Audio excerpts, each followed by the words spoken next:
네, 오늘은 오바댜 1장입니다. 그러니까 이제 어제까지 아모스 9장이 끝이 나게 되었는데, 어제 말씀은 결국 이스라엘이라는 하나님 나라가 회복돼서 다시 이 땅에 서게 될 것이고 그 나라는 영원할 것이다 라는 그런 예언과 함께 마무리가 됩니다. 이제 오늘 오바댜서는 오바댜라고 한다면 사람 이름인데 자세히 그 사람에 대해서 성경에 언급이 되어 있지는 않습니다. 그래서 그 사람이 성경에 비슷한 이름이 나오고 똑같은 이름이 나오기도 하지만 그 동일 인물이라고 볼 수는 없죠. 아합 왕 때 그 국내 대신이었던 오바댜가 나오기는 합니다만 그 동일 인물은 아니라고 볼 수 있고, 이미 유다 왕국이 망해서 예루살렘이 망한 후 예루살렘이 함락된 후의 이야기이기 때문에 그 포로기 정도의 역사의 배경을 갖고 있다고 생각할 수 있습니다. 그리고 오바댜의 이름은 원래 성경에서 이제 유명한 단어 중에 하나가 아바드인데, 아바드에다가 여호와라는 야가 붙어서 오바댜가 됩니다. 그러니까 여호와의 종. 아바드는 종이라는 뜻을 갖고 있어요. 그래서 어떤 섬김, 종 이런 의미를 갖고 있습니다. 그래서 여호와를 섬기는 사람 혹은 여호와의 종 이런 의미로 해석이 되는 이름이라고 볼 수 있어요. 대개 그 이름과 그 메시지가 좀 유사한 경우도 있기 때문에 그 이름의 뜻을 아는 것도 도움이 될 수 있습니다. 자, 하나님께서 오바댜에게 주신 묵시다 이렇게 시작이 됩니다. 묵시라는 말은 이제 하나님께서 이런 암시, 우리는 보통 암시라는 말을 많이 쓰잖아요. 하나님이 어떤 깨달음을 주셨다, 혹은 하나님이 감동으로 내게 이와 같은 어떤 말씀을 주셨다, 이렇게 할 때 묵시라고 그렇게 얘기를 합니다. 어떤 말씀을 주었느냐? 이 말씀은 이스라엘에 대한 말인 것 같으면서도 에돔에 대한 하나님의 말씀이 주어지게 됩니다. 에돔은 우리가 잘 알다시피 야곱과 에서가 쌍둥이 형제였는데, 에서는 결국은 어떤 아브라함에 이어지는 언약이 야곱에게로 돌아가고, 에서는 세상 사람이 돼서 좀 육신적인 사람이 돼서 그 약속을 받지 못했다. 밭중 얘기도 하고 여러 얘기를 하지만 들 사람이라고도 하고 이랬지만, 결국은 아브라함을 통한 그 하나님의 구원의 약속은 야곱의 족속에게 흘러가게 됐다라는 걸 말하죠. 그래서 에서는 저 밑으로 내려가서 가나안 땅에 약간 동남쪽으로 내려가서 사해바다 건너 그쪽에 자리를 잡고 거기에서 하나의 민족을 이루고 국가를 이루게 돼요. 그래서 그 민족을 에돔이라고 합니다. 에서라는 이름에서 비롯되어서 그 민족을 에돔이라고 하는데, 둘 다 뜻은 붉다 이런 뜻을 갖고 있어요. 그래서 그 지역이 땅이 붉어서 붉다라는 의미도 있고요. 그리고 또 그 지역이 주로 그 건포도를 어떤 농산물로 생산을 하기 때문에 또 그것 때문에 그런 별명이 붙기도 하고 해서 에돔이라고 그렇게 붙습니다. 그런데 이 에서의 후손인 이 에돔과 이스라엘, 야곱의 후손인 이스라엘과는 따지고 보면 쌍둥이 형제에 의해서 이루어진 두 개의 민족이고 국가잖아요. 그러면은 사이좋게 지낼 법도 한데 제일 앙숙이에요. 그래서 이 에돔에 대해서 하나님께서 그렇게 기뻐하지 않는 것입니다. 그래서 오늘 말씀 속에서도 바로 이 에돔의 행동에 대해서, 정말 이렇게 행동하는 것에 대해서 내가 싫어한다, 이런 말씀을 이 오바댜를 통해서 주고 있는 겁니다. 결국은 하나님 백성들에게 주는 교훈을 담고 있는 거예요.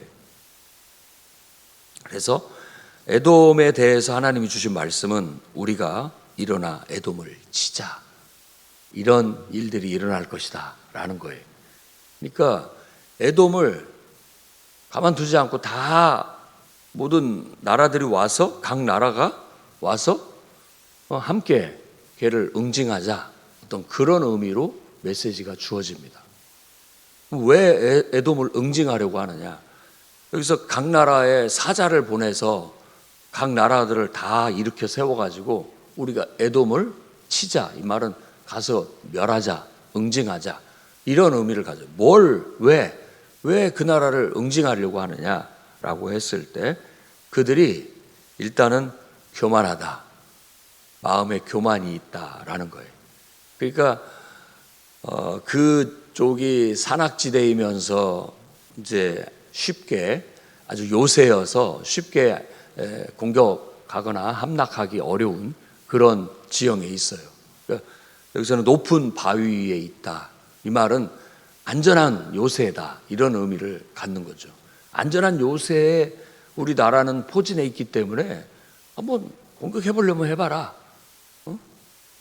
우리는 너희들한테 절대 지지 않을 것이다, 이런 교만함이 있었다고 얘기를 해요. 그러자 하나님이 오바댜 입을 통해서 말하는 거예요. 이제 내가 너의 마음의 교만을 끌어내겠다. 결국 너를 그곳에서, 그 요새 같은 곳에서 끌어내겠다. 너를 끌어내서 망하게 하겠다.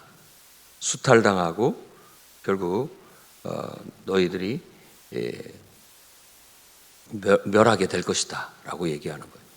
그러니까 자기가 얼마나 연약한 존재인지를 모르는 거예요. 그래서 오늘 말에 너의 마음의 교만이 너를 속였도다 라고 그렇게 말하는 거예요. 자기만 몰라요, 자기의 실체를. 이게 교만이죠. 우리는 이제 이 교만이라는 말을 긍정적으로 말할 때는 이제 긍지와 자부심, 이런 것일 수는 있습니다. 그래서 어느 정도 긍정적인 긍지와 자부심을 가질 필요 있어요. 왜냐하면 자존감이 있어야 또 사람들이 꿋꿋하고 당당하게 살아가는데, 그런데 이 교만이라는 건 늘 하나님 보시기에요, 하나님도 업신여길 정도예요. 하나님도 속이고, 그러니까 스스로가 사실은 취약하고 스스로가 연약하고 부족한데도 불구하고 이렇게 자만해서 여러 국가들을, 제가 봤을 때는 여러 국가들을 마음 상하게 한 거예요, 교만해서. 그러니까 다 떼거리로 달라드는 거죠. 그렇게 지금 묘사가 되고 있어요. 우리 일상에서 볼 때 아주 교만해가지고 자기만 알고 그냥 큰 소리 뻥뻥 치면서 이렇게 살긴 사는데 사실은 별것도 없는데 그렇게 하는 모습을 보이는 것이죠. 그러니까 그 교만을 하나님께서 끌어내리기 위해서 여러 사람들로 인해서 그를 공격하게 하신다. 그래서 그 교만함을 끌어내겠다. 그래서 그 나라를 끌어낸다라는 표현이 아니라 어떻게 보면 우리는 사람이 아니라 그 사람의 죄를 처벌하는 것처럼 여기서도 에돔이라는 민족이 갖고 있는, 한 사람으로 본다면 한 사람이 가지고 있는 그 마음의 교만을 하나님은 싫어하신다. 그래서 때가 되면 그 교만을 하나님이 끌어내리기 위해서 하나님이 역사하신다, 이런 메시지로 우리가 볼 수가 있습니다. 그래서 우리도 늘 마음의 교만을 주의해야 됩니다. 자부심을 갖고 긍지를 가지고 사는 건 괜찮지만, 그 건전한 범위 안에 괜찮지만 하나님도 무시하는 듯한, 그리고 자기 자신도 그 교만에 속아 넘어갈 정도가 돼버리면 그러면 안 됩니다. 그러면 하나님께서 결국 그걸 미워하시고 교만을 싫어하시고 그를 낮추시는 거예요. 끌어낸다는 것은 낮추신다는 의미를 갖고 있어요. 그래서 수치를 당하고 수탈을 당하고. 어떻게 수치를 당하냐? 너와 약조한 자들, 그리고 또 화목하던 자들이 너를 속이게 될 것이다. 그러니까는 배신을 당하게 될 것이다 라는 것을 말해주고 있습니다. 자, 그 다음에 10절에서 14절 말씀을 보면, 그러니까 지금 이 앞에서는 야곱의 교만, 에돔의 교만을 하나님께서 결국 심판하셔서 그 교만을 끌어내리겠다라는 말씀을 하고 있는 거고, 10절에서 14절 말씀은 에돔이 그러면 정말 하나님이 싫어할 만큼, 하나님이 벌하실 만큼 어떤 죄가 있느냐라고 했을 때 내 형제 야곱에게 행한 포악을 얘기합니다. 형제에게 행한 포악. 결국은 모든 애언은 하나님이 자기 백성, 자기 자녀와 관련이 되는구나라는 걸 알 수 있습니다. 그러니까 하나님이 가까이에 이웃 국가로서 있는 에돔이라는 이 나라가 따지고 보면 조상이 쌍둥이 형제였는데 서로 좀 친하게 서로 돕고 화목하게 지내면 좋았을 텐데, 하나님 보셨을 때 그런 마음을 가졌을 텐데 묘하게 서로 시기 질투하면서 형제들이 서로 포악을 행하는 거예요. 그러면서 그 포악에 대한 낱낱한 얘기들을 쭉 얘기하고 있어요. 그래서 12절 말씀 보면 내 형제의 재앙의 날에 방관할 것이 아니라, 방관했다는 얘기잖아요. 예루살렘이 바벨론에 의해서 공격당하고 수탈당하고 멸망할 때 에돔이 일단은 방관자의 자세를 가졌다. 그리고 유다 자손이 패망하는 날 기뻐할 일 아니다. 근데 그걸 보면서 고소해하고 기뻐했다. 그리고 고난의 날에 입을 크게 벌릴 것이 아니다라고 했는데 고난의 날에 입을 크게 벌렸다. 이 입을 크게 벌렸다라는 것은 욕심을 냈다라는 의미도 됩니다. 그러니까 어떤 이스라엘 백성들이 멸망하고 예루살렘 명망하고 바벨론이 군대가 와서 완전히 짓밟을 때 거기에 동조해서 거기에 있는 어떤 약탈물들을 그들이 나눠 가졌다. 이런 역사적인 이야기를 이런 식으로 풍자적으로 말하고 있는 겁니다. 환난 날에 그 성문에 들어갈 일이 아니다라고 한 거예요. 하나님이 그걸 굉장히 지금 미워하시고 싫어하신다. 그래서 너도 똑같이 당하게 해주겠다. 이렇게 지금 말씀을 하고 있는 거예요. 그래서 우리도 이런 말씀을 봤을 때 항상 이웃 간에 또 가까운 사람, 형제, 우리가 이런 성경에서의 가르침은 진정한 형제 사랑을 가르칩니다. 근데 우리가 늘 이웃에 대해서 방관자, 무관심하고 또 외면할 뿐만 아니라 그들이 어려움을 당할 때 오히려 기뻐하고 고소해하고 그리고 그들을 오히려 해를 끼치는데 동조하고 약탈하는데 동조하는 일, 이런 일들은 하나님이 정말 싫어하는 일이다 라고 지금 말해주고 있는 거예요. 그러니까 이스라엘과 에돔의 이야기만이 아니라 바로 그런 정신, 그런 영을 가르치는 거예요. 형제가 어려움을 당할 때 방관자 되지 말아라 라고 가르치는 겁니다. 그리고 형제가 어려움을 당할 때 거기에 너도 가세하지 말아라, 이런 말이죠. 무관심하지 말고 어려울 때 도와라. 그래서 예수님의 가르침에서도 누가 우리의 이웃입니까? 라고 했을 때 선한 사마리아인의 비유를 통해서 누가 이웃이냐고, 내가 누구에게까지만 잘해줘야 됩니까? 라는 식으로 우리가 사고가 굳어져 있는데, 그럴 때 주님은 자꾸 누가 이웃이냐고 따지지 말고 내 주변에 너의 도움이 필요로 하는 사람이 있다면 도와라. 그게 이웃이다. 그래서 누가 이웃이냐고 묻지 말고 네가 누구든지 이웃이 되어줘라 라고 적극적인 이웃사랑의 실천, 형제사랑의 실천을 요구하고 있는 겁니다. 우리도 예수 믿는 사람들끼리 한 예수 그리스도의 지체를 이루고 있다라는 지체의식, 그리고 또 하나님 아버지 아래 예수님의 가르침이 너희는 다 형제다 라고 가르치는 것처럼 같은 하나님 아버지를 두고 있는 형제로서 형제 사랑을 이루는 참된 공동체를 이루도록 성경이 가르치고 있음을 잊어서는 안 됩니다. 교회 안에 믿음의 형제들을 특별하게 생각하고 무관심하지 말고 관심을 두고 그들이 어려움을 당할 때 십시일반 서로 도울 수 있는 그런 진정한 형제사랑을 이루는 것이 하나님이 기뻐하시는 일이다라는 말씀을 오늘 깨달을 수 있습니다. 그리고 잠깐 15절 16절에는 하나님이 행한 대로 다 벌을 받게 하는데 만국을 벌할 것이다 라고 말합니다. 그러니까 이 말은 에돔이라는 한 나라의 교만만이 아니라 결국은 이건 확대해서 가게 된다면 모든 나라의 교만을 하나님 끌어내릴 것이다 라고 말하고 있고, 거기에 나도 예외는 아니다 라는 걸 알아야 될 것입니다. 하나님 벌할 날이 가까웠습니다. 지금 여기서도 여호와께서 만국을 벌하실 텐데 그날이 지금 가까웠다라고 말하고 있고, 그 행위대로 그들이 다 도로 받을 것이다. 아무것도 남지 않게 될 것이다 라고 그렇게 말하고 있습니다. 그래서 하나님은 심판의 하나님이셔요. 예수 그리스도 안에서 우리에게 계시하신 하나님은 정말 모든 걸 용납하고 용서하고 우리를 위해서 헌신하고 희생하시는 사랑의 하나님이었는데, 이렇게 어떤 죄, 교만과 죄에 대해서는 하나님이 심판하시는 하나님입니다. 그래서 하나님은 심판의 하나님이시기도 하고 사랑의 하나님이에요. 양면이. 우리의 죄는 용서받을 수 없는 거예요. 그렇기 때문에 예수 그리스도를 통해서 그 죄값을 치르게 하신 거예요.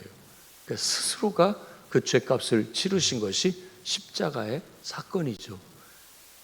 그 의미를 제가 잘 설명을 못하지만 또 사람들이 그 말을 듣고 정말 그 뭔 말인지를 이해하고 십자가의 은혜를 깨닫는다면 정말 변화되지 않을 수가 없죠.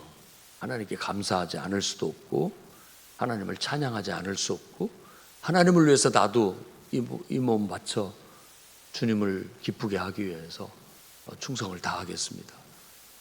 이런 어떤 헌신의 고백이 나올 수밖에 없는 거예요. 하나님이 예수 그리스도, 하나님의 아들 예수 그리스도를 통해서 우리 대신 그 죄에 대해서 벌을 내리셨고, 그로 인해서 진노가 풀려 우리는 구원받을 수 있게 됐다라는 이 은혜를 잊지 않기를 바랍니다.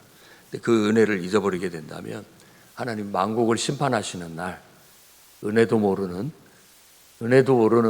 모든 교만한 자들을 하나님이 그렇게 사랑을 베풀었는데도 그 사랑을 받지도 않고 깨닫지도 못하는 그 영혼들에게 하나님이 심판을 내리실 것이라는 것도 이미 성경에 예언되어져 있습니다.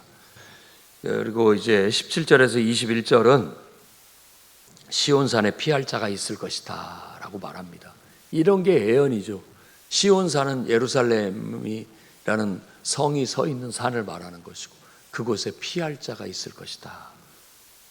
신약의 사도들은 바로 이런 구약의 성경을 읽을 때마다 이 피할 자가 바로 예수 그리스도다 라고 다 말하는 겁니다. 해석을 하는 거예요. 하나님은 이때부터도 벌써 온 만국을 심판하실 것을 예고하셨고 구원의 길을 예비하셨다라고 말할 수 있죠. 그래서 시온산에 피할 자 예수 그리스도를 우리에게 보내주셔서 그를 우리로 이 심판을 피할 수 있는 구원자로 보내주셨다라고 말하는 거예요. 그래서 그날에는 야곱 족속이 자기 기업을 누리며, 이 야곱 족속은 이스라엘을 말하기도 하지만 이제 사도들이 봤을 때는 바로 이 야곱 족속은 이스라엘 그 혈통 야곱 이스라엘의 후손이 아닌 바로 아브라함처럼 하나님을 믿는 아브라함의 후손들, 모든 믿는 자들을 말한다라고 해서 예수 그리스도를 믿고 영접한 모든 사람들을 여기에 갖다 해석했다고 볼 수 있습니다. 그래서 이제 교회가 하나님의 기업이 되는 거예요. 요한계시록에 요한이 본 마지막 때 영광스러운 공동체, 그 거룩한 예루살렘은 예수 믿는 자들로 이루어진 하나님을 섬기는 백성들의 공동체의 모습을 정말 신부가 신랑을 위해서 아름답게 단장한 것 같은 그런 모습으로 묘사하고 있습니다. 그래서 우리는 정말 축복된 사람들이죠. 다행히도 하나님을 알게 됐고 하나님을 섬기게 됐고 하나님의 은혜와 사랑을 알게 됐고 이제 그 은혜 받은 사람들로서 같은 믿음의 형제 자매들끼리 서로 사랑하고 서로 돕고 그렇게 협력하면서 함께 기도하고 영원한 하나님 나라를 소망 삼고 이렇게 하루하루 기쁨과 감사로 살아갈 수 있으니 이보다 더 큰 축복이 어디 있겠습니까? 이스라엘 백성은 이렇게 야곱 족속은 그들에게 불이 되고 요셉 족속은 불꽃이 될 것이다 라고 했는데, 불이 되고 불꽃이 된다라는 말은 하나님이 그 야곱 족속 이스라엘 백성을 통해서 열방을 심판하는 도구로 쓰시겠다라는 그런 의미예요. 이 심판의 도구는 막 총칼을 들고 가서 막 죽이고 벌을 내리고 이런 것이 아니라 결국 이들이 불이 돼서 불꽃이 돼서 나아가서 하나님을 알리고 그들에게 하나님의 진리의 말씀을 전하는 것을 불이 되고 불꽃이 돼서 그들을 심판하는 거예요. 그래서 가서 만민에게 복음을 전해라. 복음을 듣고 순종하고 침례, 세례 받은 자는 구원을 받을 것이지만 믿지 않는 자들은 정죄받을 것이다. 이 정죄가 바로 심판입니다. 심판. 이제는 하나님 믿어야 됩니다. 하나님이 당신을 창조했고 당신은 하나님을 예배하도록 지음을 받은 자들입니다. 깨닫고 이제는 그동안 하나님을 인정하지 않고 예배하지도 않고 섬기지도 않은 걸 회개하고 이제 하나님 앞에 나오십시오라고 가서 복음을 전하고 진리를 전하는 거예요. 근데 그걸 받아들이지 않게 된다면 심판받는 거예요. 그것이 불이 되고 불꽃이 되는 거죠. 그러니까 이스라엘 백성 얘기가 아니라 교회, 성도들을 두고 얘기하는 거예요. 여러분들도 우리는 하나님 섬기는 자들로서 가서 진리를 전하십시오. 그래서 세상에 가서 불이 되고 불꽃이 되십시오. 괜히 성령이 불의 혀처럼 우리에게 임한 게 아니에요. 그리고 괜히 성령의 충만함을 받고 다른 언어, 방언을 말하게 하시는 것이 아니에요. 그냥 신비 체험으로만 생각하지 말고 그런 건 다 그 속에 메시지가 담겨 있는 거예요. 불같은 혀로 가서 불꽃 같은 혀로 가서 하나님을 전해라. 예수 그리스도의 구원의 소식을 전해라 라는 그런 의미로 하나님께서 그런 체험을 하게 해주신 것이죠. 그래서 결국은 세상은 이 진리의 불꽃 앞에 지푸라기처럼 타게 될 것이다. 그들이 비진리가 어리석음과 어떤 우상에 속고 또 비진리에 속아서 살던 그 교만했던 것들이 다 불타고 결국 진리를 발견하고 하나님께 돌아오게 될 것이다 라는 것입니다. 그래서 많은 영혼들을 사로잡을 것이다. 사로잡을 것이다 라는 말은 그 사람들이 진리를 알고 구원받게 될 것이다. 하나님 백성 되게 될 것이다 라는 그런 의미죠. 그러니까 이런 말씀을 막 읽고 그 의미를 알면 우리의 심장이 뜁니다. 흥분되고 이런 부흥이 일어나야 될 텐데 많은 영혼들이 우리가 불꽃같이 나가서 불꽃 같은 혀로 하나님을 막 전하고 예수 그리스도의 구원의 소식을 전하면 그들 안에 있는 모든 어두운 마음들 다 지푸라기처럼 타버리고 그들을 가리고 있던 악한 영들의 모든 역사 지푸라기처럼 다 타고 결국은 눈을 뜨고 영혼이 깨어나서 하나님을 믿어야 되겠구나. 여태까지 하나님을 믿지 않고 사는 게 얼마나 이게 잘못된 일이냐라고 돌아서서 함께 가나안 땅을 다시 얻게 될 것이다 라고 얘기하는데, 이 가나안 땅은 이제 지금 그 팔레스타인의 그 낮은 땅을 말하는 게 아니고 바로 하나님이 약속하신 하나님 나라, 영원한 나라. 그래서 우리 이 가나안 땅은 하나님 나라를 상징적으로 말하는 용어가 됩니다. 그래서 가나안 땅을 얻게 될 것이다. 하나님 나라를, 영원한 천국을 얻게 될 것이다 라고 말하는 거예요. 그래서 다 구원받은 자들이 이 시온산에 올라와서 에서의 산을 심판하면서 그 나라가 여호와께 속하게 될 것이다.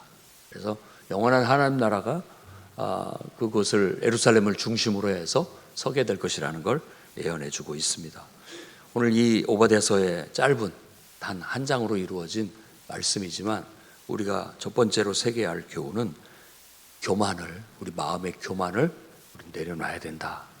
이것을, 교만이 우리를 속이면 우리는 하나님 앞에 크게 벌받을 수 있다. 그리고 정말 같은 믿음의 형제 자매들, 특히 우리가 이웃사랑을 실천해야 된다. 그들을 외면하면 안 된다. 무관심해서도 안 된다. 함부로 그들을 대해서도 안 된다라는 교훈을 주고 있고, 그리고 우리가 정말 복음을 전해서 하나님을 온 세상에 알려서 모두가 다 하나님 믿는 그런 천국을 이루어야 된다라는 그 비전을 함께 품고 오늘 또 기도하며 나아갈 수 있기를 주의 이름으로 축원합니다. 기도하겠습니다. 거룩하신 주님, 하나님의 말씀은 살아있고 하나님 말씀은 진리이고 하나님의 말씀이 우리의 힘이고 우리는 하나님 말씀의 백성들이고 또 하나님 말씀에 거듭난 자녀들임을 믿고 고백합니다.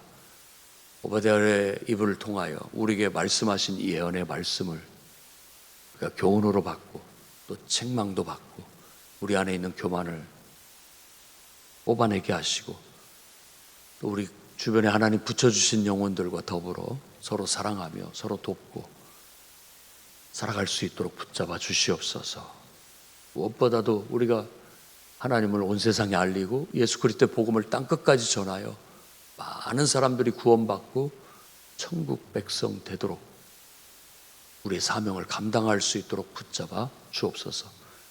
풍요로운 교회에 성령의 불꽃이 임하게 하시고 불의 혀를 받아 우리가 진리를 외치고 복음을 전하고 영혼을 구원하는 사역을 힘있게 감당해 나갈 수 있도록 이끌어 주옵소서. 예수님 이름으로 기도드립니다.